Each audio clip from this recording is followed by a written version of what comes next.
कर्मों का फल। गौतम बुद्ध ने बताया, जो कुछ हमें भोगना पड़ता है वह हमारे ही किए का फल है। जीवन के गहरे सत्य को उजागर करता है। यह विचार कर्म सिद्धांत पर आधारित है, जिसके अनुसार हर व्यक्ति को उसके द्वारा किए गए कर्मों का परिणाम भोगना पड़ता है। यह सिद्धांत न केवल बौद्ध धर्म बल्कि विश्व भर के विभिन्न धार्मिक और दार्शनिक दृष्टिकोणों में समान रूप से महत्वपूर्ण है।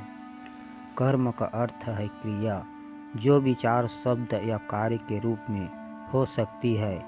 बौद्ध धर्म में कर्म को केवल भौतिक कार्यों तथा सीमित नहीं माना जाता, बल्कि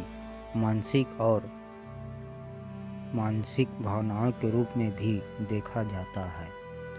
अच्छे या बुरे कर्मों का फल हमें अगले जन्म या इसी जीवन में भुगतना पड़ता है। यह सिद्धांत जीवन के सच्चे मार्ग को समझने में मदद करता है और यह बताता है कि कोई भी घटना हमारे द्वारा किए गए कर्मों का परिणाम होती है।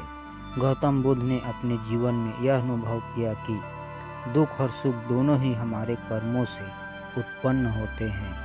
यदि हम अच्छे कर्म करते हैं तो हमें अच्छे परिणाम प्राप्त होंगे, और यदि हम बुरे कर्म करते हैं तो हमें दुख या कष्ट का सामना करना पड़ेगा। इसी कारण से उन्होंने अपने अनुयायियों को सच्चे मार्ग पर चलने की सलाह दी, ताकि वे बुरे कर्मों से बच सके और सुखी जीवन जी सके। बुद्ध का यह विचार हमारे जीवन के विभिन्न पहलुओं पर लागू होती है।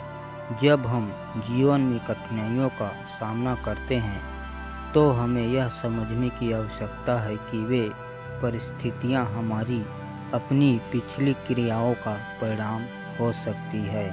यदि हम किसी अन्य व्यक्ति को दुख पहुंचाते हैं तो यह दुख हमें भी वापस मिल सकता है।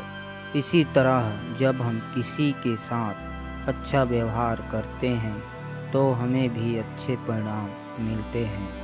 यह सिद्धांत हमें अपने कर्मों के प्रति जिम्मेदार और सचेत बनाता है।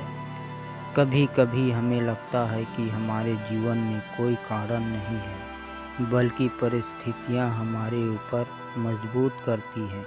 लेकिन बौद्ध दृष्टिकोण के अनुसार यह सभी घटनाएं हमारे ही द्वारा किए गए कर्मों का परिणाम है। इसलिए यदि हम अपनी स्थिति को सुधारना चाहते हैं तो हमें अपने कर्मों में सुधार लाना होगा। यह जीवन के प्रति हमारी सोच और दृष्टिकोण को बदलने की दिशा में एक महत्वपूर्ण कदम है। गौतम बुद्ध का यह विचार हमें यह समझने की प्रेरणा देता है कि जीवन में हम जो कुछ भी भोगते हैं वह हमारे ही कर्मों का परिणाम है। अच्छे और बुरे कर्मों के बीच का अंतर हमें यह सिखाता है कि हम अपनी कर्मों को सुधार कर अपने जीवन को बेहतर बना सके। यह सिद्धांत न केवल हमें आत्मनिर्भर का संदेश देता है, बल्कि हमें यह भी सिखाता है कि हमारे हर कर्म का प्रभाव हमारे जीवन पर पड़ता है। इसलिए हमें अपने विचारों, शब्दों और कर्मों में संतुलन बनाए रखना चाहिए और एक जागरूक जीवन जीने का प्रयास करना चाहिए। दोस्तों, वीडियो अच्छी लगे तो लाइक कीजिए, चैनल पर पहली बार आएँ तो सब्सक्राइब कीजिए और अपने दोस्तों के साथ शेयर कीजिए। फिर मिलते हैं नेक्स्ट वीडियो में।